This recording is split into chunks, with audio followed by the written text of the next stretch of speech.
Hello দোস্ত, কলকাতা কেন এই অবিশ্বাস্য ম্যাচটা হারলো? কলকাতা 261 রান করেও কিভাবে পাঞ্জাব ঐতিহাসিক জয়লাভ করলো? কলকাতা এই বোলিং লাইন আপ কি তাহলে পরে অসুবিধাতে ফেলবে কলকাতাকে?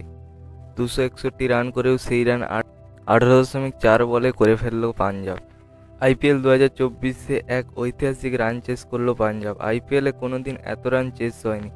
জনি ব্যারিয়াস্টোর অসাধারণ নাবাদ 108 রানের ইনিংস ধরাশায়ী করে দিল কলকাতাকে। কলকাতার জন্য সবচেয়ে ভালো বোলিং এবং ব্যাটিং করেছেন সুনীল নারিন। আইপিএল 2024-এ প্রথম থেকেই খুব ভালো খেলছেন সুনীল নারিন।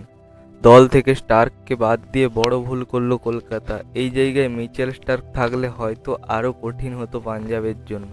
মিচেল স্টার্কের বদলে শ্রীলঙ্কার ফাস্ট বোলার দুষ্মন্তা চামিরাকে খেলিয়েছিল কলকাতা।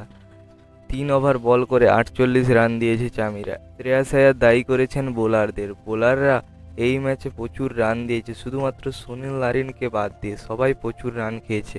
পাঞ্জাবের দুজন ব্যাটসম্যান আউট হয়েছে এই বড় রান চেসে। জনি ব্যারিয়াস্টো, সিমরন সিং এবং শশাঙ্ক সিং ব্যাটের কামাল দেখিয়েছে এই ম্যাচে। এই ম্যাচ হারের পর কলকাতা কোন স্ট্র্যাটেজির সাথে মাঠে নামতে চলেছে নেক্সট ম্যাচে, সেটাই দেখার।